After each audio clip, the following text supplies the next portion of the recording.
that way. So, Todd, you've been pretty good about it so far this year. Can you pick a winner for us today? I'm going with Ben Rhodes. The kid's been so fast all year. He deserves to get this win. You know, we saw he came close once already, almost beating Kyle. I think he's got a good shot today. Now that you are set up, it is time to go racing from Pocono Raceway. And for that, we send it to Phil Parsons, Michael Waltrip, and Vince Welch. Well, many come to the Poconos to honeymoon. We come to race. We love the trucks, so Pocono Raceway is a perfect place to spend our Saturday afternoon with the NASCAR Camping World Truck Series. When 48-time winner Kyle Busch is in the truck, you know he's the driver to beat, and that is no different today. But there's also no shortage of challengers. Ben Rhodes had Busch covered at Kansas earlier this season until his engine let go 3 laps from the end. Today, Rhodes starts from the pole with hopes of his first career win. And with the playoffs just a month away, Ryan Truex is on the outside. And after 3 straight rough finishes, he needs to bounce back in a big way today. He starts 4th. Another fighting for a playoff spot in his first trip to victory lane is Chase Briscoe. Twice the bridesmaid, but never the bride. Briscoe hopes for a day he'll never forget here this afternoon at Pocono. Great to have you with us with Michael Waltrip and Phil Parsons. I'm Vince Welch. Let's see, we've got a unique track. We've got high speeds. We've got crazy strategy, chaotic restarts. Where do we start with what we're going to see today? Gosh, I don't know, but let's start with strategy. I talked to a bunch of the crew chiefs down in the garage area, and they had 3 or 4 different scenarios. Some guys are going to not even stop at the end of stage 1. They're going to go to about lap 27 before they close pit road at the end of stage 2. That's going to be their only pit stop of the race. We've got other guys that are going to stop at the end of stage 1, try to stretch it past stage. It's all over the board there, and every single crew chief has 3 or 4 different strategies, but that can change with circumstances. They got to be close enough to the lead if they're going to pit under green and get back out and not lose a lead lap. And for people like Johnny Sauter, who has to go to the back of the pack because of unapproved adjustments, that may change their strategy totally, and he is going to have to start from the back and maybe adjust what they had planned on doing. But, Michael, there's more on the line here than just the win at the end of the day. Sounds like you got to have an active playbook. You better have very many different plans going on in your mind so you can implement the right one. The playoffs, Phil, are just 5 races away. That means the strategy is going to be intensified with all the ramifications of what you do. There's stage points available. There's playoff points available. These crew chiefs know that. They're going to try to outsmart each other and get as many of them as they can. But remember, when you're planning your strategy, 5 of the 7 races here have been decided by an overtime finish. And overtime at Pocono is 2.5 miles twice. You've got to have that gas to get to the checkered flag. If you run out of gas over here on the front stretch, there's no way you make it back around to pit road here. Your day could be done. And we got a great championship battle going on right now between Johnny Sauter, as you mentioned, has to start at the back, and Christopher Bell, who made up 21 points last weekend at Eldora. There's the pole sitter, Ben Rhodes. He hopes he's smiling at the end of the day instead of just at the start. Excited for it. We're about ready to get it going. Let's go downstairs for opening ceremonies. Ladies and gentlemen, at this time, please rise and remove your hats as the Ligonier Valley High School Air Force Junior ROTC presents our nation's colors. Please remain standing as Nick Terry of Motor Racing Outreach offers today's invocation. Let's pray. Father in heaven, you are holy and you are good. And God, we pause to seek you first. God, we remember Mark Smith and the impact he left on our sport. And we pray for his family during their time of loss. God, thank you for a beautiful day for the United States of America, for the men and women who defend our freedom so that we can do what we love today, and for the way, the truth, and the life that is Jesus. Amen. Here today to honor America with the singing of our national anthem, please welcome Yisha Biney, and joining us to sign the national anthem from the Scranton School for the Deaf and Hard of Hearing, please welcome Carlene Miller. Oh, say, can you see by the dawn's early light what so proudly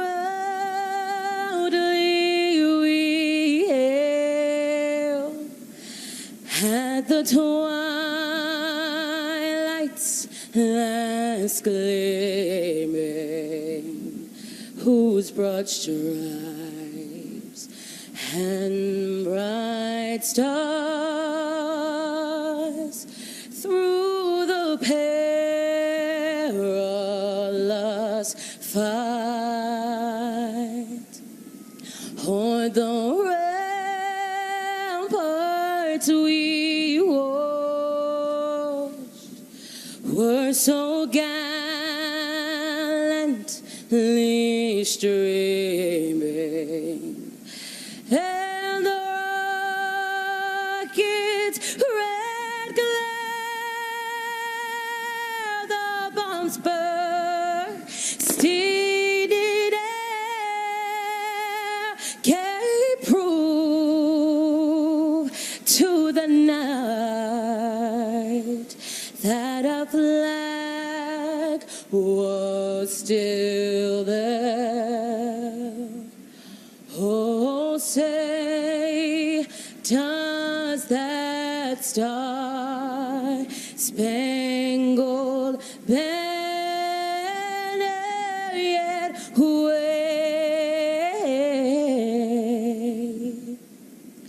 o'er the land of the free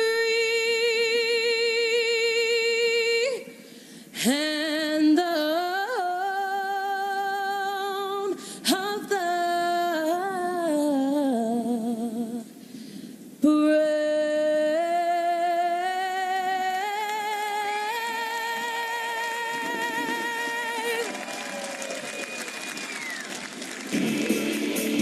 Get those last good wishes. It's just about ready to go racing. Skies are blue, and the flag will be green shortly at Pocono. One show that never fails to electrify the crowd. Daredevils turn on the heat with men who mark fate at the wheel. They continue in any condition. It's every man for himself.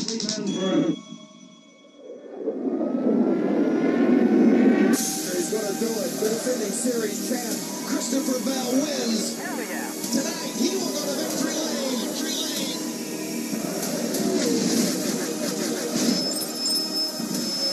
On the bottom, clear.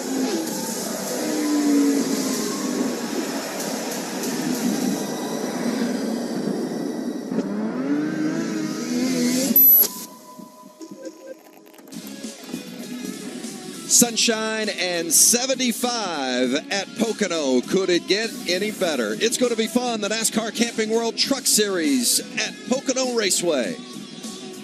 Along with Michael Waltrip and Phil Parsons, I'm Vince Welch, covering the stories on pit road. Hermie Sadler and Chris Neville. Hello, Chris.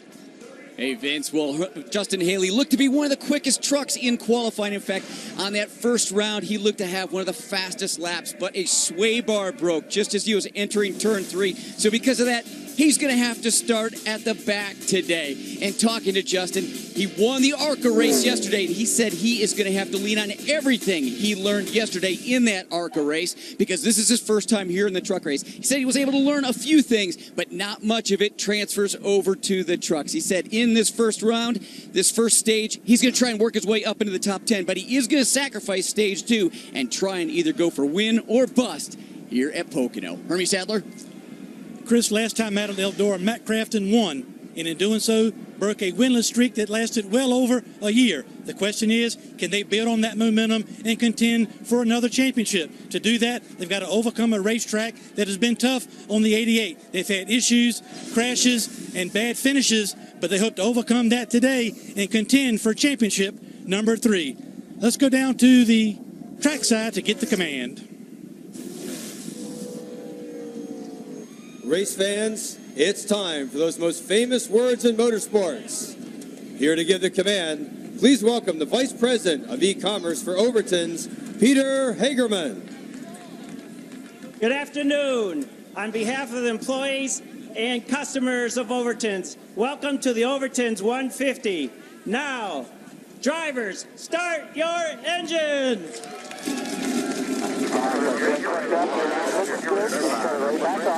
We're in the fuel safe mode here.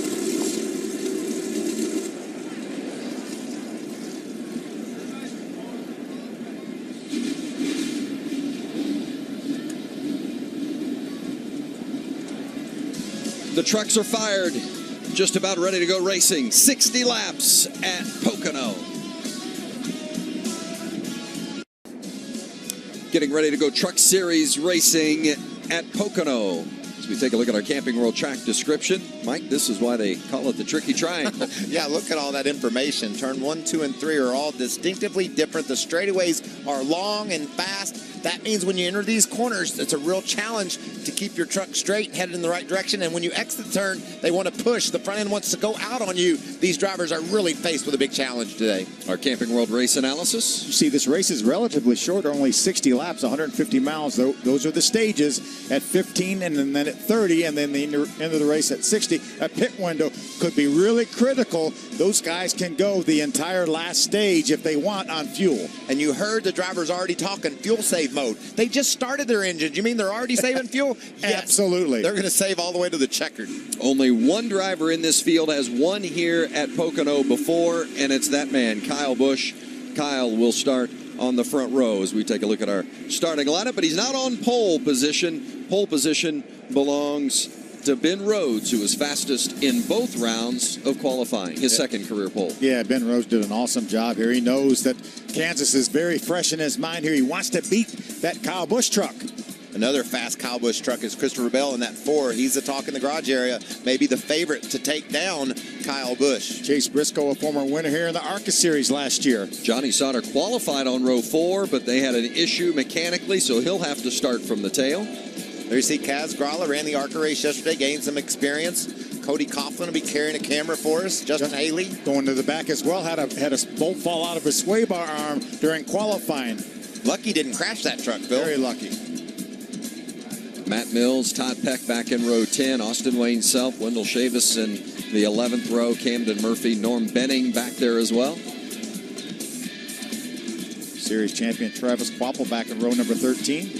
Jennifer Joe Cobb had a sick motor in qualifying. Be interesting to see how that thing will run today. 30 trucks in the show here today at Pocono. Our onboard cameras. Yeah, this is our Ford onboard of Austin Cindric, and what a week it's been for him. He saw early in the first practice session, he got into the wall when he cut a tire down, got the backup truck out. It had problems as well. His first lap on the racetrack was qualifying, and he will start that LTI printing Ford from the 17th spot. Let's hop on board with Cody Coughlin from Delaware, Ohio. He was 11th at Eldora last time out. That ties his career best.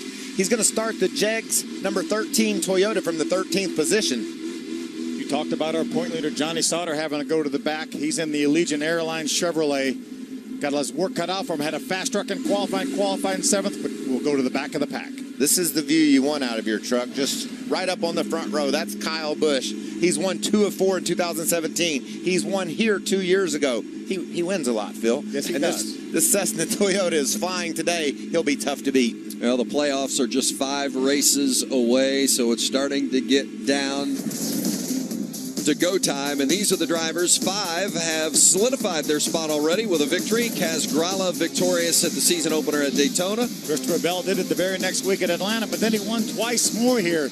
Leads our playoff point standings. Johnny Sauter victorious at Dover. He's the defending series champion. And then John Hunter Nemechek went on quite the run. 2 in a row, made himself playoff eligible.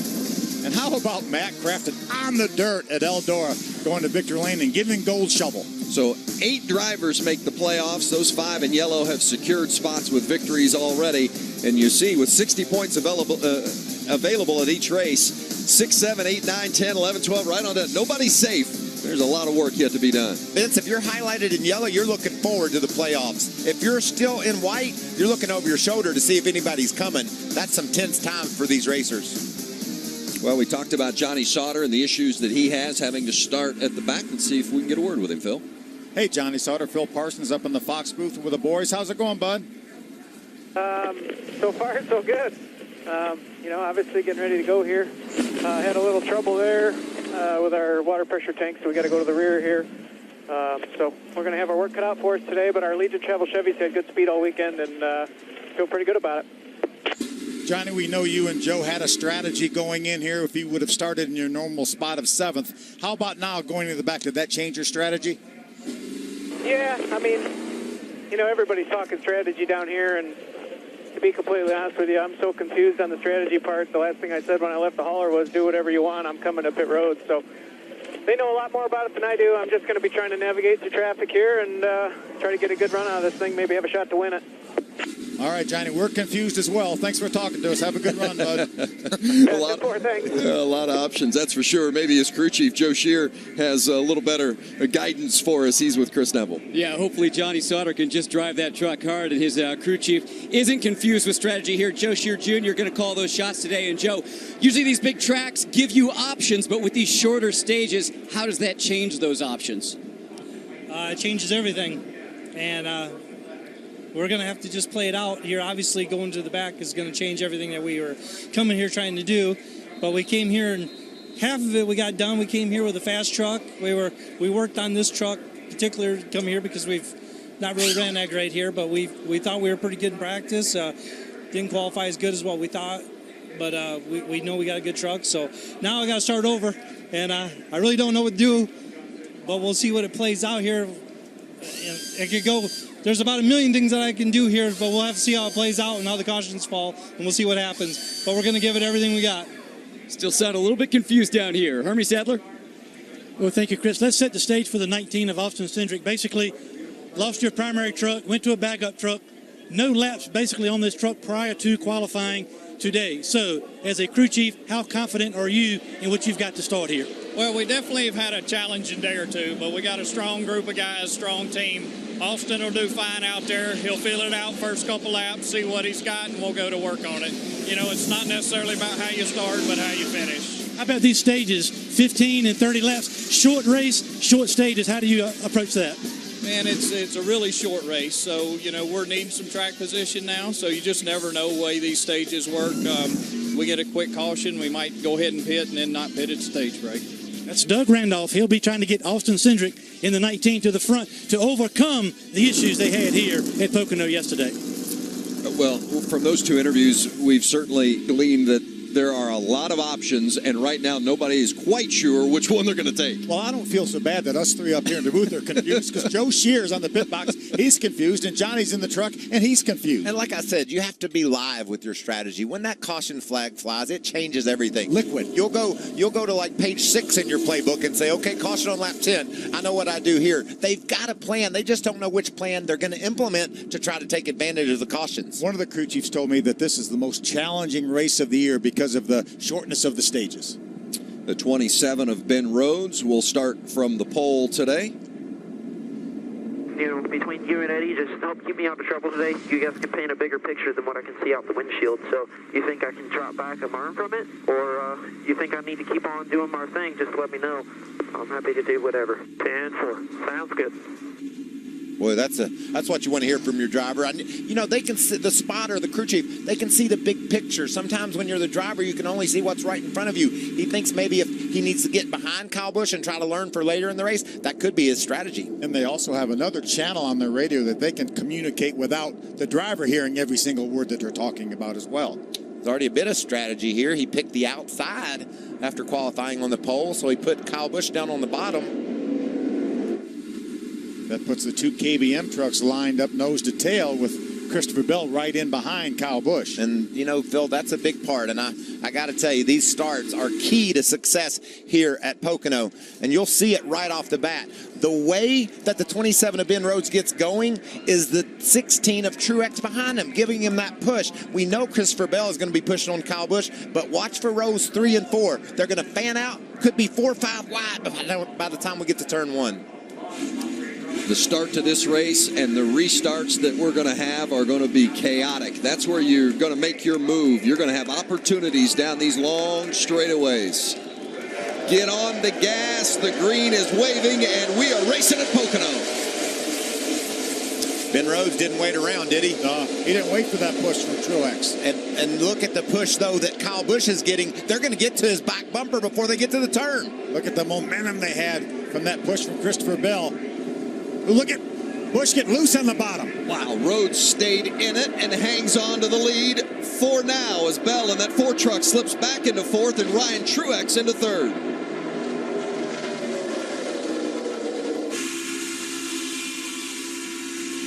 How about Kyle Waltrip passing him on the outside, getting into the tunnel turn. Ben Rhodes just said, okay, make a note of that. And not going to block him to the bottom because he'll go around the top. Matt Crafton getting a position there in that bright yellow 88, getting past Chase Briscoe. The draft is big here with these trucks. We'll talk about it a lot today. Yeah, they punched such a big hole in the air because of that huge cab.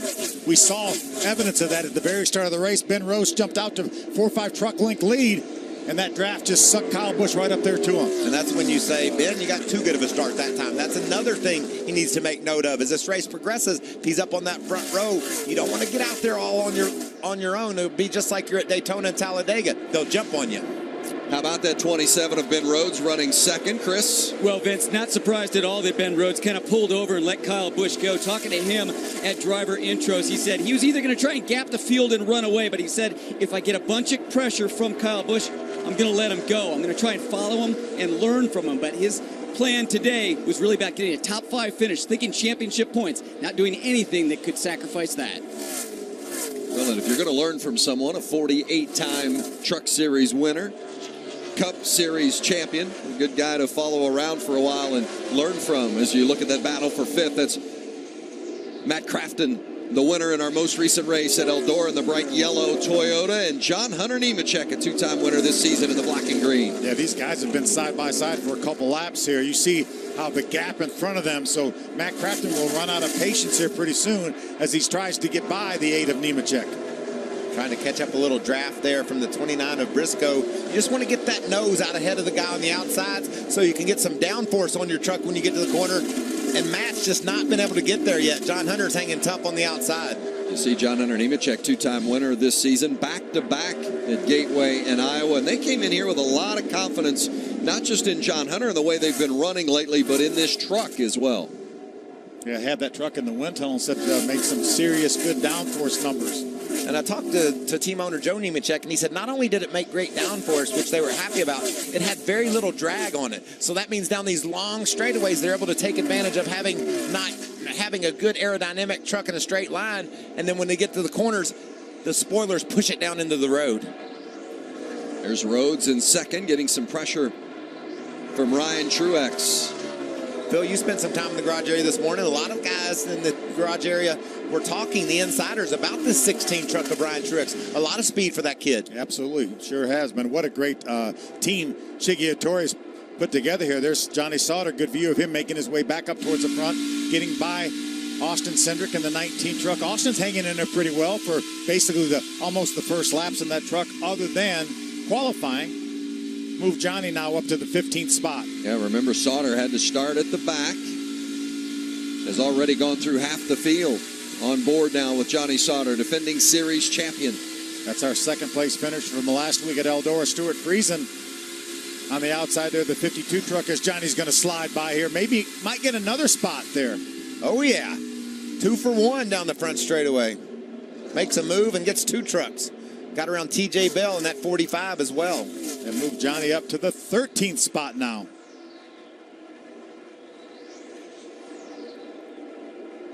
John Hunter Nemechek running 5th. Hermie? Yeah, Vince, following the 8 of John Hunter Nemechek, he's radioed to his crew chief that he is free on center exit. But one other interesting note that he passed along to Jerry Kennan was that coming off of turn 1, headed down the back straightaway, the Long Pond straightaway, he said the 88 truck was shifting. He seemed to be a little bit surprised that anyone would be shifting here today at Pocono. So we'll follow the 8, but also keep an eye on the 88 to see if he continues to do that and if they are able to do that for this entire race. That seems like that might be a little hard on the engine here at Pocono. I know that Crafton was able to pull that off at Eldora and made it work. Be interesting to see how this unfolds. Early laps at the Tricky Triangle. Kyle Busch leads Pocono. NASCAR Camping World Truck Series racing on Fox is sponsored by Camping World, your one-stop shop for all your RV and camping needs. Visit a Camping World Supercenter today. Good battle on track. John Hunter Nemechek running in that 7th spot, and Noah Gregson in the 18 truck is trying to chase him down. Nemechek and Matt Crafton had quite a duel side-by-side for multiple laps. Crafton finally made the pass, and Nemechek lost a couple of spots with it. Yeah, just about the entire race those guys were racing, and you can see Matt Crafton now was pulled out a little bit ahead as well. He brought Chase Briscoe with him. It's like John Hunter doesn't have the truck under him right now that he would like. He's been able to, or has lost a few spots, and Gregson is now heating him up. Guys, what's hard to believe is we only have about, 6 laps to go before the end of this first stage? Yeah, remember, each stage, these first 2 stages, just 15 laps apiece. And that's why the strategy will be interesting, Phil, because you want stage points, you want playoff points, but you want to win the trophy, man. And how do you go about doing that? It'll be interesting to follow. On board with that Jegs on board of Cody Coughlin. He's running 13th. Sauter had just passed him for 12th. There you see Friesen's trying to grab that spot from Cody Coughlin, trying to move Cody back another spot. And you saw J.J. Haley go by. Haley started from the back, too, and he's kept pace with Sauter. So that's a fast truck. We'll keep our eye on the 24. Teammates there at GMS. Stewart, Friesen, side by side with Cody Coughlin. Cody Coughlin crowded over against Friesen, trying to break his aerodynamic run he had. Slow down that 52 truck. Didn't work. There goes Friesen. Was talking to Terry Cook, spotter and driver coach for Cody Coughlin, and said Cody was really good right off the truck. Really confident of this racetrack. He's had some good runs here in the ARCA Racing Series in the past. Really likes this racetrack. And how about the race that Friesen is coming off of at Eldora? Now we know the dirt is right in his wheelhouse, but sat on pole, finished second in that race. Really important for him to build on that on the hard surfaces now, not just the dirt. Some of that dirt looked pretty hard to me at Eldora. Good battle right there. Second place, third place, fourth place. Christopher Bell in second in that 4 truck, and then Ben Rhodes in the red and black 27. And there's Ryan Truex in the red and white 16. More on Rhodes with Chris. Well, Vince, yesterday in practice it was interesting talking to some of these drivers, them saying about 5 or 10 laps into a run, just putting too much pressure on that right front tire, getting a bit too hot, and the truck getting tight out there. And that's what Ben Rhodes just told his crew. He said after about lap 8 or 9, the front of that truck just not grabbing the racetrack like it was before, and you can see he's starting to slide back. Hermie? Well, Chris, we mentioned Johnny Sauter at the top of the broadcast, qualified 7th, but had to start at the back of the field. He's up to 11th. And has his mind set on at least a top 10 with 3 laps to go in this stage, trying to get a stage point. However, the truck is a little bit too tight. He has not been in this much traffic, obviously, this entire weekend, so they look forward to making an adjustment on this 21. But right now, trying to salvage any kind of point they can at the end of this first stage. Meanwhile, at the front, it's Kyle Busch. And remember, with 2 laps to go, the pits will close. So if anybody's thinking strategy at the end of the first stage, they got to come now, right? Yeah, we're gonna find out what some people's strategy is here in just a matter of moments, and then when the green and white checker ends this stage, then we're going to find out what everyone else or the rest of the people's strategy is. There's Busch in the lead, and now got to wait for a while until Bell comes around in second, almost a 3.5 second lead. As soon as Busch crosses the start-finish line, that closes pit road. So you're not going to have much of a chance to get there because he's got such a big lead. Yeah, we know that nobody is going to try the strategy to pit before pit road closes at the end of this stage. We may have some guys stay out, though, at the end of this stage and go towards the end of the second stage. And it's a little bit different for Kyle Busch because Kyle's not running for the Truck Series championship. Obviously, he's a full-time Monster Energy Cup Series competitor. So, you know, the only strategy he has is going to lead to victory. He's not necessarily thinking about points or playoff points per se. It's just about how he's going to position himself to win the race at the end. The only stage he cares about winning is the last stage. Now, he's going to win this stage more than likely because he has over a 3-second lead. But Matt Crafton's had a pretty good run so far. That's him right there in the yellow, number 88. He's in 5th. Kaz Grala in the 33. He's in 10th, so he would have that last stage point at this juncture with just 1 lap to go before the end of stage number 1. And Johnny Sauter is chasing him for that 1 point. That's still a pretty good pickup, though, for Johnny Sauter from starting in the back and in 15 laps. making his way up just outside the top 10. Boy, you can taste that stage point up there, though, can he? There's the position he needs to get. Last time by, a couple 3/10 faster than the 33 of Gralla. Boy, Gralla, his truck just keeps getting bigger and bigger in Johnny's view, doesn't it? That means Johnny's closing up on him. Now Kaz pulls away a little bit. Remember, prior to Eldora last week, Johnny Sauter had gotten stage points in all stages but one the entire season. Kyle Busch, the leader. He's led them all so far, and he wins stage 1 at Pocono.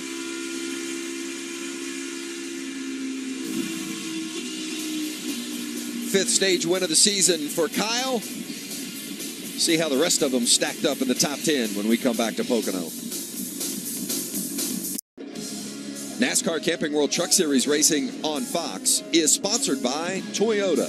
Toyota, let's go places. It's a beautiful day, and we're happy to be at the racetrack, and it has just been absolutely gorgeous here at Pocono this weekend. And we have completed the first stage of the Truck Series race. Kyle Busch, the stage winner, and you see those receiving points in stage 1, led by Christopher Bell, who finished second in that stage. It's a busy time on pit road, Hermie. John Hunter Nemechek makes his way down pit road. His truck is too loose, needs more lateral grip. It'll be 4 tires and fuel as he slides into his pit box. It'll be a track bar adjustment for the 8. Chris. Christopher Bell, good speed in his truck, saying the truck a little bit too loose over the tunnel turn and getting into turn 3. Tight off turn 3. Going to be 4 tires on that truck. And Kyle Busch, very fast step down here. He says he's got a real fast truck today. A little bit tight coming off the corner. Well, there's a little bit of strategy for play Kyle there. Busch. Taking 2. Taking 2 tires. Ryan Truex, the same strategy. Ben Rhodes comes off pit road as well with 2. Christopher Bell will be the first truck off pit road with 4 tires. What do y'all say we have a chat with the stage winner, Kyle Busch? Let's do that. Hey, Kyle Busch, it's Michael Waltrip with the guys up in the Fox Sports booth. Do you hear me, bro?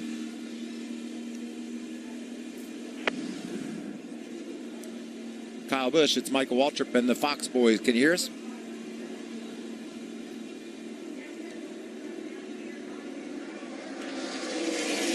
I hear a mic can, but I'm not sure if he can communicate with us. I don't either. I'm on 51A. Well, we'll see if we can round up Rowdy and maybe chat with him when we come back to Pocono. NASCAR Camping World Truck Series racing on Fox is sponsored by KFC's Extra Crispy Chicken. It's extra crispy good. Noah Gregson with an issue in the 18 truck, still in the box, being held. Being held a lap there. Yeah, that's a lap penalty. That's about the biggest penalty you can incur by pitting outside your box. I got to talk to somebody, Phil. Let's see if Ryan Truex will talk to us. Hey, Ryan Truex, it's Michael Waltrip and the boys in the Fox booth. Do you copy? Yes, sir. I got you loud and clear. Man, you've been impressive since you unloaded this weekend. 2 tires. Are you concerned about your strategy, or are you everything going like you hoped? I don't know, man. Scott makes the calls. I just drive it. So I got full trust and faith in him. So he wanted to take 2, and here we are. The guy next to me did it too, and he seems like he's kind of knows his thing around here. So hopefully I can stay with him on the restart here and get single file and learn a little bit from him, and maybe we can get us a stage win. All right, go ahead and let us in on the secret. When are you going to pit next? I have no idea, man. Like I said, I drive it. I let Scott make all the tough calls. We appreciate your time. I didn't figure you did, but we just thought we'd check. Thanks for everything, and have fun the rest of the day. Thanks. And he mentioned Scott. That's Crew Chief Scott Zipadelli. Oh, go find him. I have no idea, he said. On board there with Austin Cindric. Let's take a look at our Ford track facts. Cindric running 10th, and his teammate Chase Briscoe in that 3rd position. That was the finishes at Eldora. Oh, excuse me, yes. Yep. Austin did a great job with that top 10 finish. Chase, we knew with his background on dirt that he was going to be good. Austin, other than Global Rallycross a little bit, 1 or 2 corners on dirt, really had no dirt experience and managed to finish with a top 10. And by the way, Chase Briscoe about turned over. In practice, he ran his truck into the wall, about flipped it over, put it back up underneath of him, and he raced to a chance to win that thing. Now, this week, Cindric's in a backup truck trying to fight his way to the front. Briscoe, by the way, currently in 6th, and Cindric will restart a little deeper in 17th. Pace truck pulling off. Kyle Busch and Ryan Truex will lead them. Is that a first gear restart? Sounded just like it. I saw Kyle waving, trying to get somebody to go with him. Obviously, that would be his teammate, Christopher Bell. How about Nemechek down there on the bottom, making it 3 wide? What about with that green truck? Truex matching Kyle on this start down into turn 1. Kyle pulls away, going through 1, and then Truex responds. Man, that was a good corner for Truex, wasn't it? Was able to pin it right to the bottom. Christopher Bell and Ben Rhodes right behind, along with Chase Briscoe. Looked like everybody lined up on the bottom with Ryan Truex.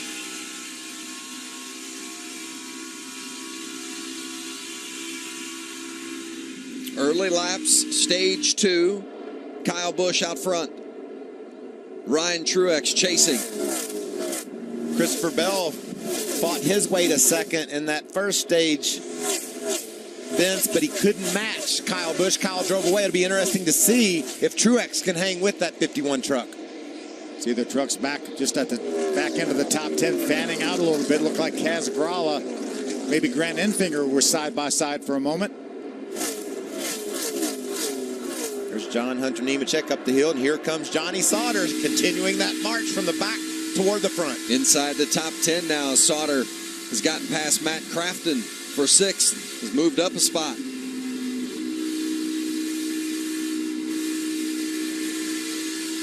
We've talked to Johnny Sauter repeatedly this season after his win, and also just the consistent, steady performance that he's put up. And he's always so confident and so positive about this organization.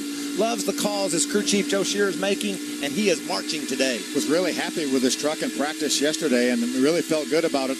Had that little bit of a hiccup having to go to the back of the pack, but they really have done a great job fighting their way back up. Just outside the top 5, that's Chase Briscoe in 5th, right in front of him, left side of the screen. Johnny Sauter's crew chief, Joe Shearer Jr. there on the right side. We talked to him before the race, and he wasn't sure what strategy he was going to use, and said, I thought you made a great comment, Phil, and you said it's fluid, and that is for sure. Well, we know right now everybody stopped at the end of stage number 1. I don't think that's going to be the case here at the end of stage number 2. I think we're going to see some guys come down pit road before they close pit road and try maybe to go to the end of the race from there. But the only problem with that is the speed of the 51 of Kyle Busch. He stretches it out on these guys. They're not going to have that opportunity. They won't be able to get to pit road in time. They might have to pit with 5 or 6 laps to go in order to pull it off. Ryan Truex running 2nd. Chris? Yeah, Ryan Truex trying to stay in front of Christopher Bell. Remember, Ryan Truex, 2 tires that last stop. Christopher Bell, 4 tires as Christopher Bell tries to drive down to the inside here. And when you look at the last 3 races, Ryan Truex, a tough stretch there, 20th or worse each of those last 3 weekends. And when you talk to him, he said, we had good speed in the trucks. We just got caught up in some wrecks. And at Eldora, we had some dirt on the radiator there. But this is a brand new truck this weekend. It's got a lot of speed. Trying to hold off Christopher Bell for that 2nd spot. Look at them go down the backstretch. Everybody's racing at Pocono.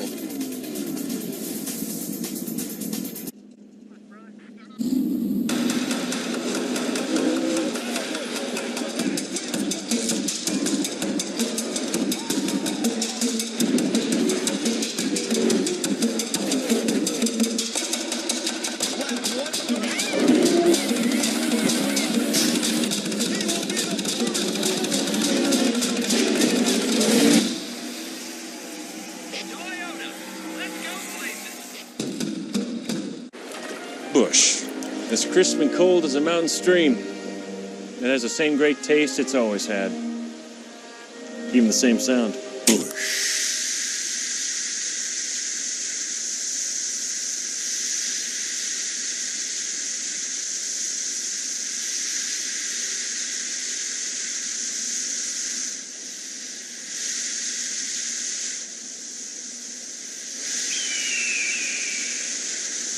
The end of the week Work is over, school is out, and the wild ones come out to play.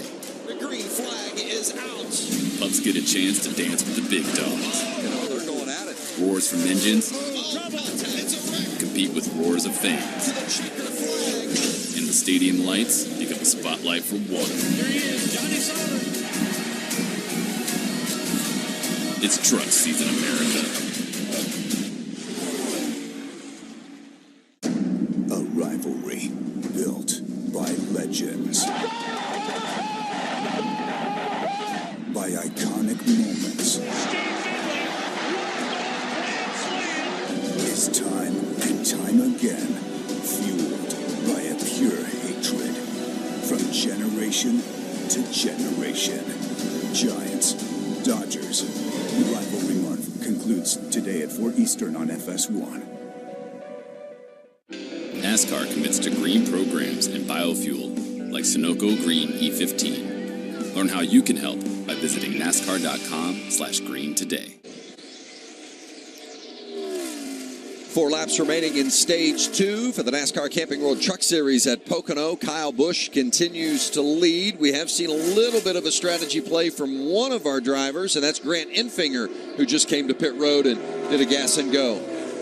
Yeah, he came on lap 25, got gas only. Chris, how about the 4 truck? What are they talking about? Well, we're starting to see some trucks do green flag stops here. And talking to Christopher Bell before the race, he said most of this year they have sacrificed Stage 2 to go for the overall win. He said where we are in the championship right now, we want stage points. So we're potentially going to sacrifice position in the final stage to try and win one of these stages, get more points, and try and close that gap to Johnny Sauter in this championship. And Chris, I think that's a great plan for this team. They can win this stage. They can gain that playoff point and gain some stage points, and that will give him a leg up on Johnny Sauter if he's able to do so. A lot of other teams will be coming to pit road, just like Johnny Sauter, Matt Crafton, Cody Coughlin, J.J. Haley, all on pit road now. Probably a splash of gas. Hermie with the 21 of Sauter. Splash of gas. They still want to tighten him up a little bit. Only going to be 2 right side tires. A little bit slow on the right front. 21 down and away. Cody Coughlin also on pit road. Chris. Well, quick stop here by Matt Crafton. You can see a little bit of a chassis adjustment there. 2 tires, right side tires. He's saying that truck is too tight. These drivers know the only way they're going to beat Kyle Busch is try to do something he doesn't do. He's on the track so far. Does he come to pit road? Pit road will close when he gets to the start-finish line. At 21 of Johnny Sauter pitted from 6th position. Pits are now closed with 2 to go here in Stage 2. Kyle Busch continues to lead. So with Busch out front, not going to see Christopher Bell get the stage win unless something drastic happens here in these next couple of laps. Big stage points, though, for Ryan Truex. He's fighting to make the playoffs. Remember, Christopher Bell, if he remains in 3rd position, he will get 8 overall points. No playoff points, but overall points. And Johnny Sauter already came to pit road, and he's not going to get any more than likely. So Sauter gave up potential for stage points here to position himself for the run to the finish. And that means as we run right now, Christopher Bell is probably going to be our point leader as we run at the end of this stage. Great run for Ryan Truex there, holding off Bell. And there you see the 27 of Rhodes. How many laps can you go on a tank? 3-3. Ooh, that's close. Depends on how many cautions we get here. So you hear that strategy. If you can go 33 on a tank, and we're going to have more than 33 when we come back here. Well, the final stage is 30 laps, so you're going to come get gas. You're going to hope for a little caution because you want to make sure you got a little in the tank in case we go overtime. Yeah, we know we have 2-3 laps of caution at the end of the stage, so I think these guys pitting now, unless something is seriously wrong, should have enough to get at least to the end of regulation. Remember, 5 of the 7 races we've had here have gone overtime, so that's extra laps, so almost got a plan to have a little extra in the tank.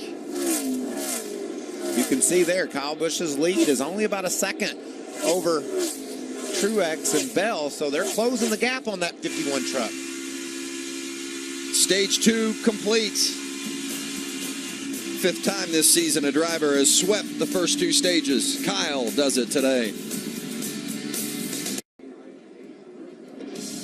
It's been a good day for Christopher Bell. He scored 17 points here in these first 2 stages. final stage yet to come. Trucks are going to duck onto pit road. A lot of these guys will probably stay out here, Phil. This is the strategy we've been talking about. A long line coming to pit road, and Hermie Sadler's there waiting on him. Vince, we talk about the differences in the 3 turns here at Pocono. The 8 of John Hunter Nemechek, tight in turns 1 and 3, but free in the tunnel turns. 2 right side tires and an air pressure adjustment for the 8. Chris. Yeah, Ryan Truex pretty happy with his truck down in turns 1 and 2, but saying off turn 3 just a little bit too tight. Went 2 tires on the last stop, looking like 4 tires on this stop. And Kyle Busch, he's also pretty happy with his race truck. Said it's a little bit tight off turn 3, but the team can communicate well with him. But when he keys the mic, his radio is breaking up a bit. See a little tire strategy there. Who's taking 2? Who's taking 4? And who's staying out? Let's see if we can talk to Christopher Bell. He's going to win the race off pit road. He will start behind those trucks that pitted just before the end of the stage. Hey, Christopher Bell, Phil Parsons up in the Fox booth with the boys. Got a copy?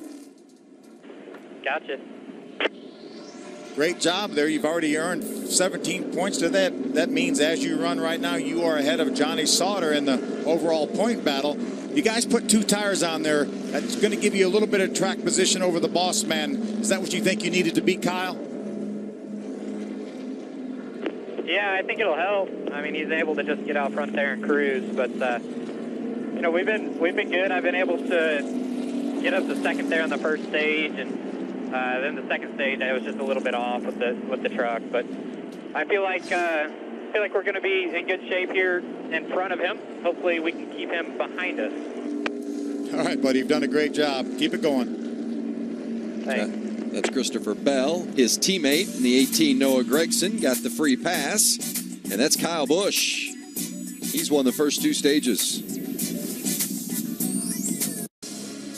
NASCAR Camping World Truck Series Racing on Fox is sponsored by Camping World, your one-stop shop for all your RV and camping needs. Visit a Camping World Supercenter today.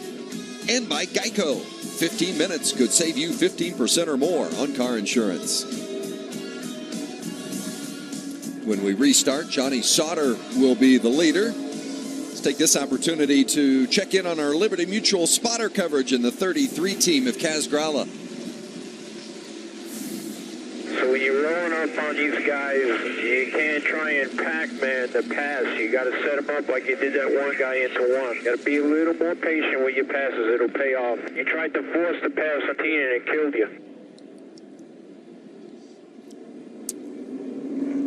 Passing correctly, especially for some of these young drivers. I mean, you seem to think as you get a look at where the spotters are located, think, oh, you're a faster truck, you can just make the pass. It's not quite that simple. I mean, there's a right way and a wrong way to try to get it done. And that's one of the reasons that Kaz ran that ARCA race yesterday, was to learn those kind of things. And that's Eddie DeHunt, his spotter, who knows a lot about this sport for sure. You know, when you stand above the track like our Liberty Mutual spotters do, you learn a lot. You see what lines work and what don't work, and that's what Eddie was telling his young driver, Kaz Grala. Lay back a little bit, get the run that you need to complete the pass. Getting side by side does no one any good at all. It slows you down. You got to finish that pass in a hurry. Yeah, we're riding along right now, the Toyota on board of Cody Coughlin. He's running 5th because of the strategy. He's one of those trucks that pitted before the end of the stage, but I've been impressed because he was running in the top 10 before he came to pit road. That 0-2 Austin Hill, same situation. Both those young men having great runs today. And just remember, 2 of our first 3 started in the back. J.J. Haley is 3rd, Johnny Sauter up on the front row. That's great progress. We talked about strategy and using it when you get in a bind. They certainly did that, and now they find themselves up front. So that 8 came down, and we're in agreement that whoever gets the job, however it turns out, would need to get in line and not mess around side by side, because that just allows everybody to suck up real quick, you know what I mean? So see how it plays out there. Keep an eye on that. So Sauter and Crafton, they're going to battle for the lead, but whichever one gets the edge, they'll look for a 2 wide to let everybody else catch up. Sauter in the white started at the tail, leads to the flag for the final stage here at Pocono. Boy, Sauter's teammate Haley's going to jump down and help Matt Crafton, give him a little bit of a push. And look at the run John Hunter Nemechek's got to the outside of Justin Haley in that 24. Ooh, Crafton got a little bit loose. Had to chase his truck up the hill. That opened the bottom for Haley. Johnny Sauter to the point, started at the tail, now leads the race. John Hunter Nemechek in that green truck coming in for second. That's Enfinger on the very inside of Crafton in the 98 truck. And look at those two black trucks on the bottom. Oh, Kyle. Contact in the... That was contact with the 24 of Haley. Kyle Busch going around. It was hard to tell which truck that Busch made that contact with, but the 24 of Justin Haley definitely was that truck. And there's Bono Mannion, the crew chief for Kyle Busch. He knows it's all over. He's taking the window net down. You don't back in the wall in the tunnel turn without having some pretty significant damage. Remember, he restarted ninth, back in the pack, and you could see Christopher Bell gets to the bottom of the 90 or the 24 of Haley, and Haley just tries to squeeze down. I don't know if he even knew Kyle was there yet, and they made that contact. I'm not sure he knew he was there, but by the time he pulled down and squeezed Kyle was about 2/3 of a truck ahead of him, and he should have been able to see him then. See Kaz Gralla well down off the road, just making sure he avoids any potential problem. Fortunate as crowd as it is right here that more than just Kyle Busch suffered damage. I'm going to retract my statement. I think he knew he was there. I just think maybe he was trying to squeeze him down. He could have very easily collected several. That's a very vulnerable spot right there too, going in that tunnel turn. Almost no way to save that truck, Michael. About on board with Kyle Busch. This is a brand new Toyota Tundra. Kyle's driving, just pushing his teammate along.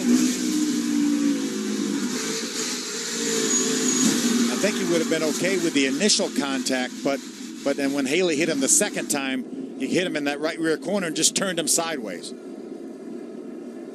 Yeah, when I think they made the first contact, I wasn't sure Haley knew he was there, but at this point,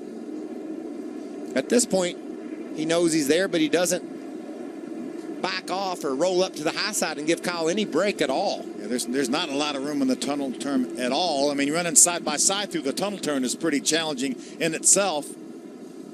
So this really opens up the play a little bit here now, because we talked from the very beginning, who's going to beat Kyle Busch? Well, now Kyle Busch is out, and it's wide open. Still plenty of racing left to go. Kyle climbs out after hitting the wall in turn 2. Coming back to Pocono. Kyle Busch is out of the truck after that accident and has to get on the medical cart. He'll go to the infield care center just to be checked out, as is NASCAR protocol for any driver involved in an accident. So Johnny Sauter is out front, gives us an opportunity to check in with his radio on the Liberty Mutual spotter coverage. So keep this in mind, Johnny, the wind is a lot stronger today than it was yesterday, and it is blowing from your left to right. It's coming across the front straightaway, so if the wind has anything to do with it, might make you tie it out of 3. 10-4, thank you. This team has done a tremendous job to regain that track position. Remember, they started this race only a 60-lap race, shotgun on the field. Right now, he will lead the field when we go back green. Now, his crew chief, Joe Shear Jr., has turned into somewhat of a cheerleader as well.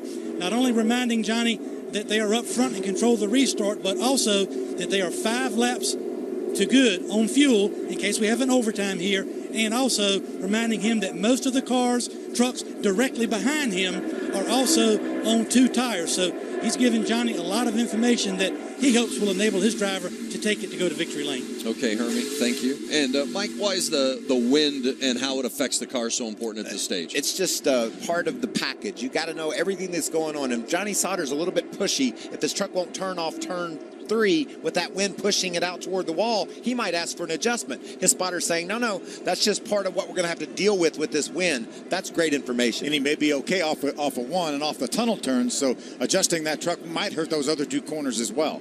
When they take the green, there will be 21 to go. That's Johnny Sauter on the outside. John Hunter Nemechek in that 8 truck on the inside. Green is waving, and we're racing at Pocono.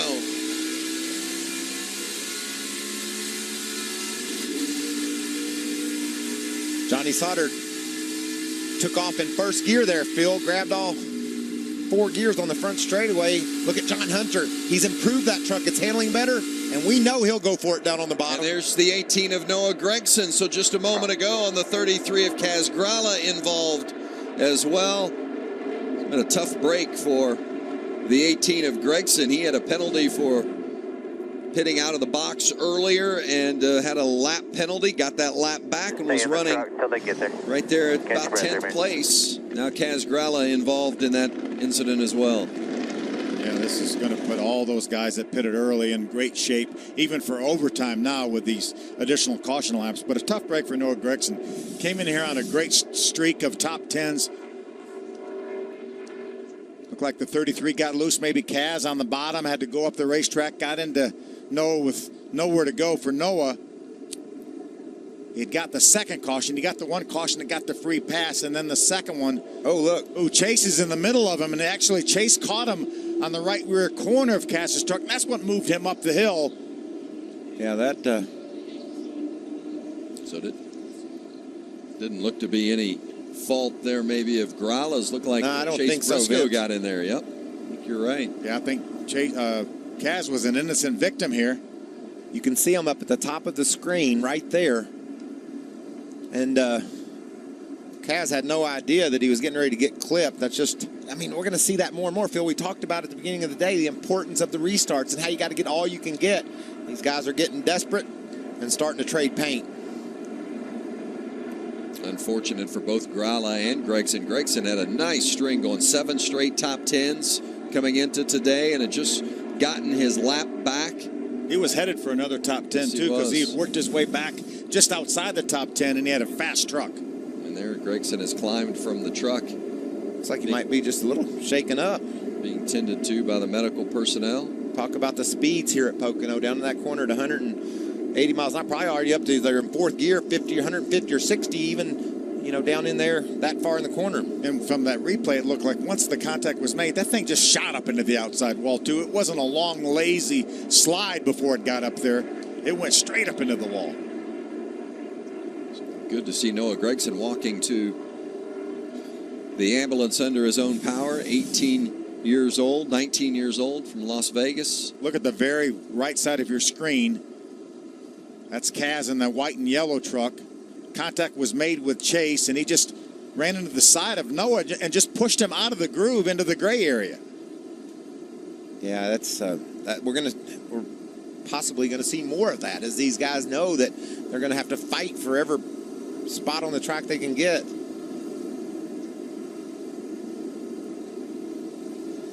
So with the amount of yellows that we've had, as you see the 33 team doing some repairs to Kaz Grala's machine, let's go downstairs to Chris.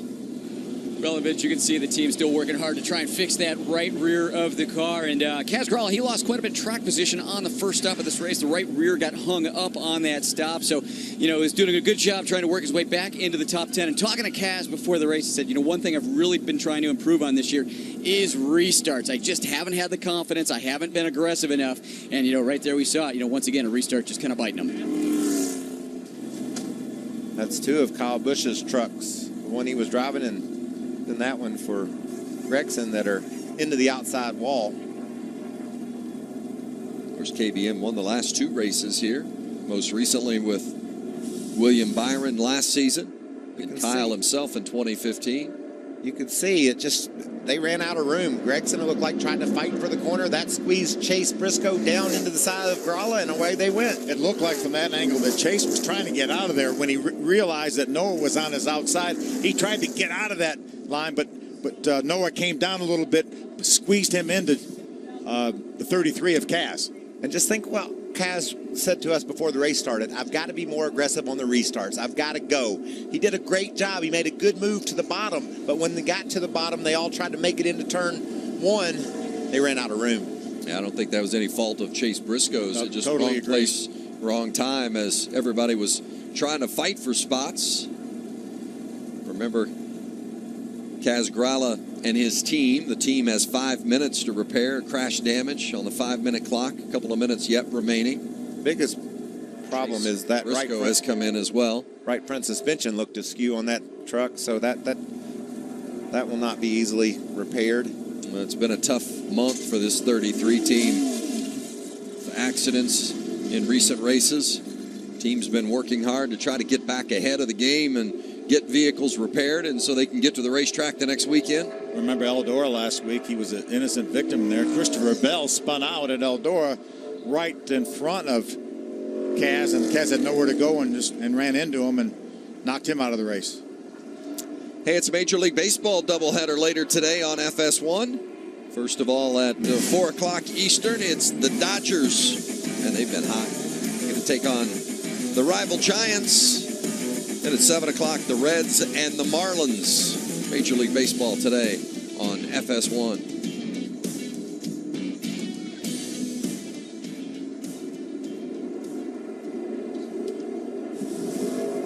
John Hunter Nemechek with another solid run. Already 2 wins this season. Now sits in second.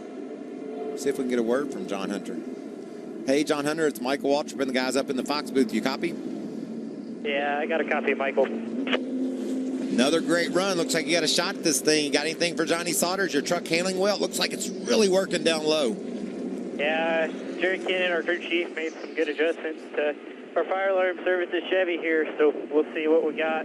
I think we have something for Sauter, but only time will tell, so we just got to be smart, keep our heads on straight, and finish this thing out. 10-4, these restarts just get more and more hectic as the race marches along. What do you do to avoid getting run over and then still make some progress? All you can do is hope and pray and listen to your spotter. He's the eyes in the sky. All right, buddy. Well, it's fun to watch. We're going to keep seeing how it turns out. I appreciate it. How about the 16 of Ryan Truex, Chris?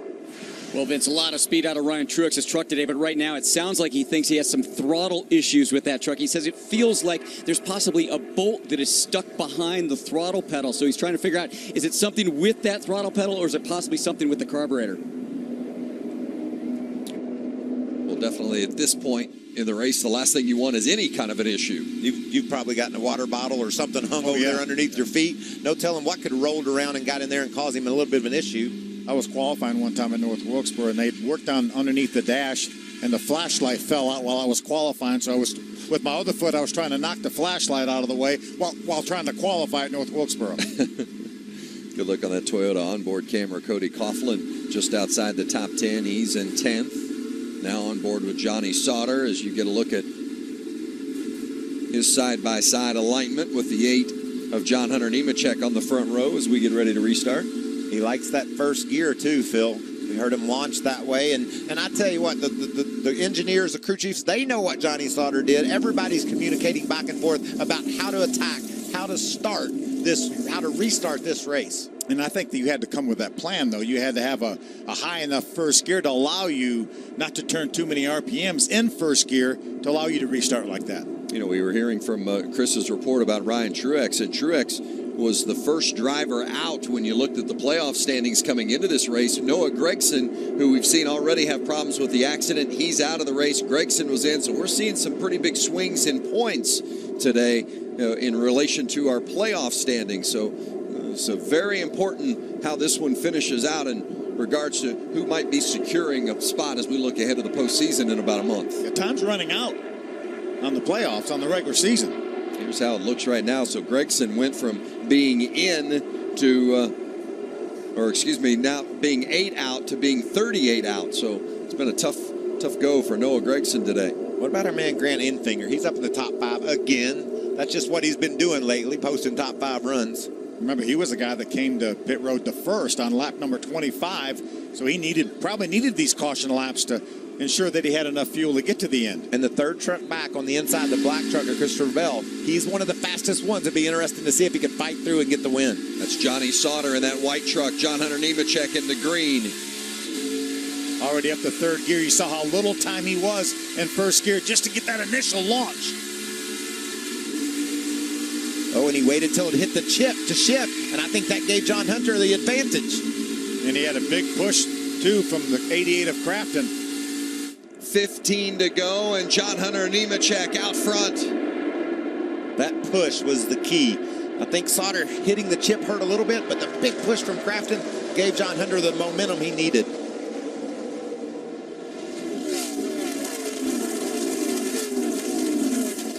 cool. We just got to talk to the guy that's leading this thing. He was confident about what he had to do. And here comes who I think John Hunter is going to have to beat before this thing's over. Christopher Bell to the bottom. He grabs that position. Looks like Crafton's loose on this restart. He lost a truck length over. So in turn number 3. Camping World 15 to go with John Hunter Nemechek out front, Johnny Sauter in second, and Christopher Bell, who you saw just a moment ago make that pass of Matt Crafton for third. Grant Infinger right there inside the top 5 as well. Great battle for those positions 4, 5, 6, and 7. Well, Ben Rhodes made a nice pass on the outside of his teammate, Grant Infinger, and now Ryan Truex is going after Grant Infinger.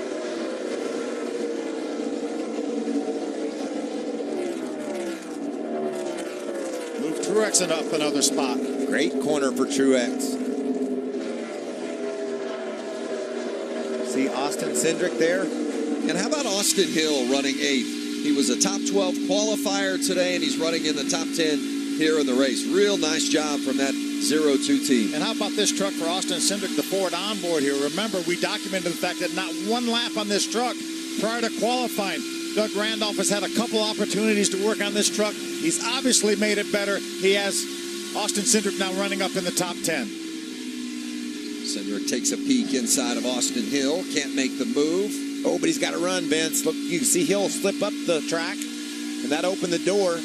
Cindric trying to grab that position right behind these two. Stuart Friesen inside the top 10. Well, you make one little mistake, and somebody jumps on you in a moment. In a second, they will, for sure.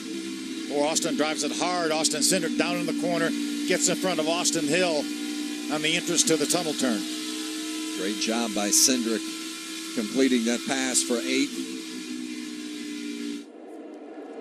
John Hunter Nemechek continues to lead. Johnny Sauter chases, as does Christopher Bell. 1, 2, 3. John Hunter about 1/10 of a second faster that time than Johnny Sauter, but Christopher Bell was 1/10.5 of a second faster than John Hunter Nemechek. You know, we talk about drivers trying to get that victory to secure a spot in the playoffs. The top 3 have already posted wins this season, but that 4th place truck of Ben Rhodes and the 5th place truck of Ryan Truex, they haven't gotten to victory lane. Cody Coughlin's moved his way back into the top 10. We were riding along with him for a moment. Another good run for Cody. They've been getting better and better. There's those 2 4th and 5th place trucks we were just talking about, Rhodes and Truex, looking for their first career wins, and also, of course, the big win that would secure their spot into the playoffs, the 8-driver playoffs. Don't go anywhere. The lap's winding down. It's going to be exciting to the finish at Pocono. So your new prescription does have a few side effects. Oh, like what? You're gonna have dizziness, nausea, and sweaty eyelids, and in severe cases, chronic flatulence. No. So gassy, girl. So gassy. If you're Boys to Men, you make anything sound good. It's what you do. If you want to save 15% or more on car insurance, you switch to Geico. It's what you do. Next. Life's full of obligations. Work starts on a Monday, whether you are ready or not. And those bills are not going to pay themselves. But isn't life about making choices? So why not choose freedom? Freedom to go anywhere and do anything. Where would you go? What would you discover? Imagine the possibilities. Start your journey with a travel trailer for only $115 a month during the summer RV sale. Visit campingworld.com today. It's where fans shout. It's where cars scream. Where every color is represented, yet it's all red, white, and blue. It's high-flying, eye-popping, rip-roaring fun. The kind you wait for. The kind you live for. The kind you never, ever forget. Dover International Speedway. Experience traditions. Cemented in Dover. A rivalry built by legends. By iconic moments. It's time and time again fueled by a pure hatred. From generation to generation. Giants, Dodgers. Rivalry month concludes today at 4 Eastern on FS1. Got kids 12 and under? Come to any NASCAR Xfinity Series or NASCAR Camping World Truck Series race, and any kid under 12 gets in free. Get your tickets today. Back at Pocono Raceway, the NASCAR Camping World Truck Series. Good look right there. On the left-hand side of the screen, the battle for the lead between John Hunter Nemechek and Christopher Bell. And on the right side of the screen, the battle for fourth, Ben Rhodes and Ryan Truex. You see Truex just lost the nose off that corner. It's going to give Bell a big run. Bell alongside John Hunter Nemechek for the lead with under 10 to go.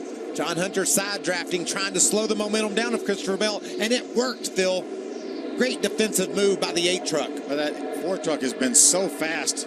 During the commercial break, he got by the 21 of Johnny Sauter to take over second and just charged up and chased down John Hunter Nemechek in a matter of a couple laps. And John Hunter will lay on the side of that 4 truck, trying to take all the aerodynamic downforce off of Christopher Bell's truck. But you can see Bell's just better. He's handling better, but Nemechek is doing a great job. It's been a tough day on the KBM team. Kyle Busch Motorsports, Kyle wrecked. Noah Gragson wrecked. But the 4 truck of Christopher Bell has been bad fast, and right now he is challenging John Hunter Nemechek for the lead. But this race for the lead, Phil, is bringing 3rd through 5th into this equation. Ryan Truex is running in the 5th spot, and I think he's got as good a truck as Bell does up front. He just can't get through the traffic. Ben Rhodes has moved up into 3rd. We've seen John Hunter Nemechek win a couple times this year, being really smart. Right now, he's going to have to drive a perfect 8 laps, I think, to go to victory lane here. Chris Neville on the 4 of Christopher Bell. Well, you see Christopher Bell trying to work his way up to that 8 truck here in the tunnel turn. And the focus yesterday in practice for Christopher Bell was turn 3, what they're approaching right now. He said, after about 10 laps, we want to make sure that my truck does not get too tight. And he said in practice, we had an incredibly fast truck, but the sole focus yesterday was making sure that truck, after about 10 laps, was still good off turn 3. And boy, right now, he sure looks strong over there. Well, he's got a lot of momentum when he exits that corner, Chris, and it really is going to pay off eventually. Look at that run he makes. Closes the gap, but catching Nemechek. He looks like he's beating you. Center off of 3, stays lower and straighter. Catching Nemechek and passing him in 2 different challenges. We've seen Bell catch him multiple times, but he hasn't been able to get past him and make it stick. If they spend too much time racing, that's going to bring that 27 of Ben Rhodes into this battle. This is good stuff. This is desire. Just how bad do you want it? John Hunter Nemechek says, there's no way you're getting around me without a fight. He's ready to defend no matter what it takes. These 2 drivers have won 4 of the last 5 races, Nemechek and Bell. Ben Rhodes, who's running 3rd, he's never won. Oh, look at the run. He's going to get off the corner. He's already beside him. Watch Nemechek chase him, though. He's going to chase down there, put his nose right on that. For the lead. Nemechek fighting back on the outside. Rhodes now right into the mix. Ben Rhodes in that 27 truck trying to be a player in the final laps. Who does Rhodes go with? I think he wants to push Nemechek by. Maybe thinks he's be the easier of the 2 to beat. I think that's exactly right. If they do this too much, though, he's going to try to pass them both at the same time. Remember, this is his best corner. This is Bell's best corner right here. Oh, and he does it. Got it. Bell to the point. Coming to 5 to go. We saw our crew chief, Rudy Fugel, urging him on, and he did it. Remember the 27 of Ben Rhodes, he has 4 fresh tires. Those other 2 guys he's racing only have 2. Can he take advantage of that here late? Right now for Christopher Bell, John Hunter Nemechek is his best friend. He needs to keep that 27 behind him. And I believe if Rhodes is going to get him, he's got to jump, and he's doing just that. We're not out of time here. 5 laps to go. For second, Ben Rhodes side by side with John Hunter Nemechek. If Rhodes has any hope of winning, he's first got to grab that 2nd place position.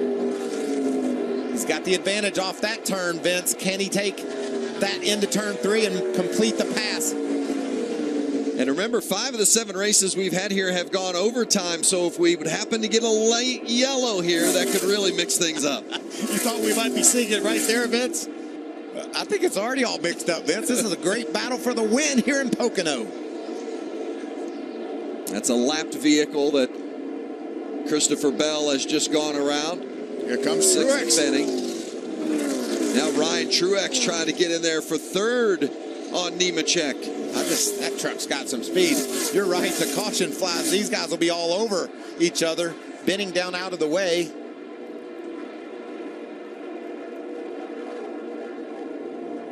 Christopher Bell is pulled away by more than a 1.5 seconds. Ben Rhodes in 2nd, Ryan Truex 3rd, John Hunter Nemechek 4th. Rhodes and Truex need the points day. Of course, the victory would be even sweeter as Christopher Bell comes through turn 3, and when he crosses the line, there will be 3 laps remaining here at Pocono. That 27 and 16 both had 4 tires on that last pit stop. The fastest truck on the track that lap was the 16 of Ryan Truex. He just spent so much time battling with Johnny Sauter trying to get up inside the top 5 that it really cost him. As bad as these kids want to win, I know that's what he's going to think when this race is over if he doesn't get there. Man, if I could have just got there sooner, I think I could have won.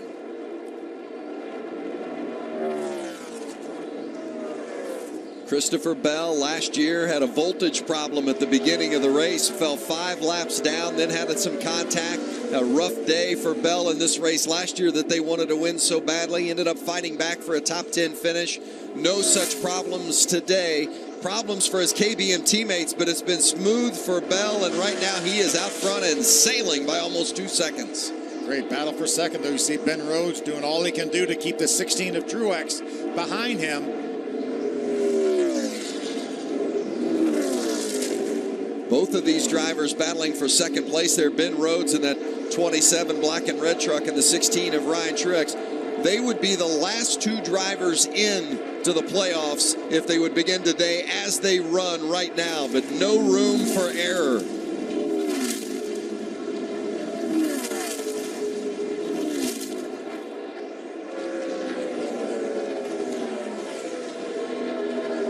I think Rhodes has conceded to Bell. That's why he's pulling off the road, pulling off the line, and trying to block Truex. He doesn't think he can get to the lead. He just wants to make sure he protects that 2nd spot because he isn't getting in the draft of Bell. He's just blocking the 16 of Truex. The white flag out, 1 to go for Christopher Bell.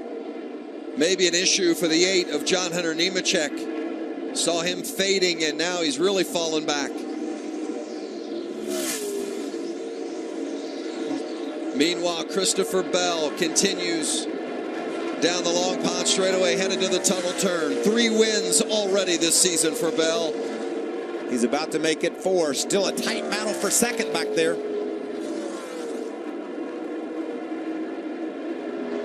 See, Truex has not given up yet.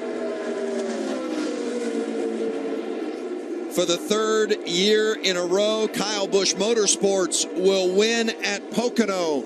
This time around, it's the 4 truck driven by Christopher Bell, his 4th win of the season. Woo! Good job, boy. That's a badass drive right there. You won that race. Great work, everybody. Fast truck again. Thanks. Yeah, that restart down in the 5th position to be able to fight his way through those other trucks. You guys, you're the man, Rudy. That's a he is the man. That's a potent. You put a kid like Christopher Bell with Rudy Fugle, you're gonna turn some heads, and that's exactly what that duo has done. There's the crew chief, Rudy Fugle, who was also the crew chief on the winning truck last year when William Byron drove it to victory here at Pocono. Great effort by Christopher Bell, Rudy Fugle. Some great stories up in the top 10, though. Downstairs to Chris. Big smile on Rudy Fugle's face. Rudy, you run here last year with William Byron, this year with Christopher Bell. What type of advice did you have for him today? Yeah, we just we had 2 different strategies. We want to collect a lot of points, and then obviously still win the race. So we're getting closer to getting more playoff points. We're trying to win the regular season championship, and then just go win the race. So he stayed calm, patient. We knew there was going to be times where we had to pass trucks, but if we had the fastest truck and he stayed patient, we'd win, and he did it. So SiriusXM, Tundra, Toyota couldn't do it without everybody at KBM. Thank you. Well, they checked all the boxes today. Well done. Absolutely. The 6th career win for Christopher Bell in the Camping World Truck Series. Collected 57 total points today. Not just more playoff points, but takes the points lead. And remember, the points leader at the end of the regular season gets an extra 15 playoff points. He gained 25 points on his closest pursuer, Johnny Sauter. The 4 of Christopher Bell, the winner. The 8th different winner in 8 races at Pocono. Today, it's Christopher Bell with the checkered flag. What a great day for Bell and that 4 team led by crew chief Rudy Fugel. 4th win of the season for Bell and just strengthens his position atop the playoff standings. Remember, those playoff points carry all the way through to Homestead. Some other developments today with issues with Noah Gregson. Grant Enfinger faded a little bit down the stretch. Ben Rhodes finished 2nd. He's with Hermie. P2 being, and I'm just curious, your emotions with this finish, this race team, when nothing bad happens, you guys run up front. You've got yourself in some situations that have probably cost you. So what's your emotions with this 2nd place finish, and what do you take from it? Well, I guess I'm pretty mellow about it. That's been the story of my day is, there was several situations out there that we could have put ourselves in a bad place. And after, 3 races of being in bad spots, I finally learned that I can't do that. So let a couple of guys go early on in the race and just tried to take care of our truck the best I can. I knew we had a fast, safe like Tundra. The race-winning move would have been when the 8 and the 4 were next to each other, and I just couldn't get them. I didn't have a long enough straightaway, so I had to wait. I tried to keep them side by side, playing an arrow game all the way back around to the front stretch, but the 4 unfortunately cleared them, and then I was able to just get past the 8 and finish 2nd. But congrats to the 4. We got 3 Toyotas in top 3, I think, so that's a good day for Toyota. At 2nd for Ben Rhodes, Christopher Bell is in victory lane, and Chris Neville is with him. And Christopher Bell working his way out of the 4 truck here. 4th win on the season.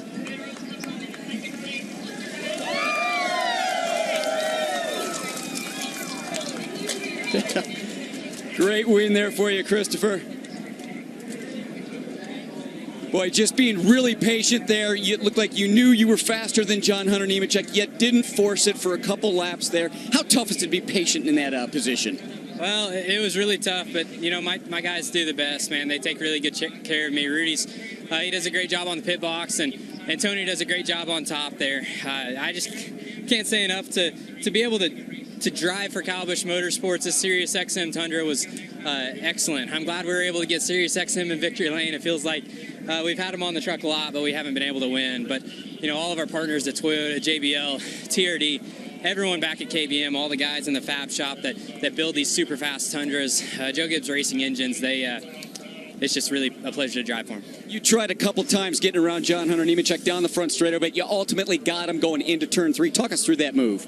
Well, the only real passes that I made down the front straightaway was whenever they gave it to me. So it was pretty tough because I wasn't good enough with the side draft to be able to stall the guy beside me and clear him by the time I got to turn 1. So, and then I looked up on my mirror, and whenever I'd get side by side, we were just bringing all those guys behind us with us. So I just kept trying to figure out where I was going to beat him at, and thankfully I showed enough nose where he didn't get to the bottom of the tunnel turn, and then it screwed up his exit off of 2.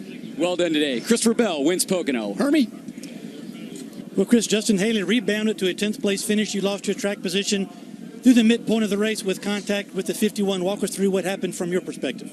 Yeah, restarted 4th there, and Crafton got loose going into turn 1 and 2, and tried to shoot the gap underneath them, and lost my momentum there, and got stuck 4 wide, and didn't mean it intentionally. Yeah, we're watching it here. Yeah, that was my bad. Obviously, I feel bad for ruining Kyle's race. Didn't ruin his race, but it also ruined my race. So something I'm going to have to get better at is learning how to keep momentum through it. But good day for the number 24 fraternal order, Beagle Chevrolet. I got to thank everyone at GMS Fabrication for bringing us the fast truck. So hopefully we go to Michigan and get him. That's a top 10 for Justin Haley. After winning the ARCA race yesterday, having a top 10 finish today. Solid effort from Haley this weekend, but always tough when you're a young driver and you feel like you made a mistake and you cost somebody else their day, especially somebody the stature of Kyle Busch. Yeah, you never want to do that. You know, Justin's going to look back on it and say, man, I wish I hadn't have done that. And as he said, not only did it affect Kyle's day, ruined Kyle's day, it also affected Justin's day, but he rebounded to a top 10.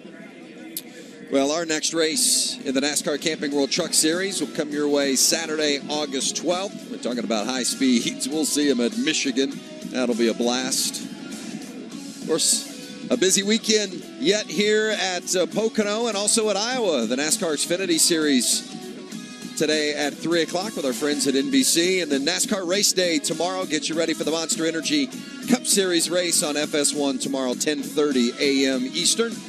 Monster Energy Cup Series race from right here at the Chicken Triangle tomorrow, 2:30 in the afternoon on NBCSN. It's been a great day today here at Pocono. You know, they call that truck that Christopher Bell drives, they call it the 38 Special, and it has been pretty special this year. It's won 3 of the 4 times Bell has gone to victory lane. A lot of drama today, but it was fun, and we enjoyed it. For Hermie Sadler and Chris Neville, Michael Waltrip, Phil Parsons, I'm Vince Welch. Thanks for joining us at Pocono, where Christopher Bell took the checkers.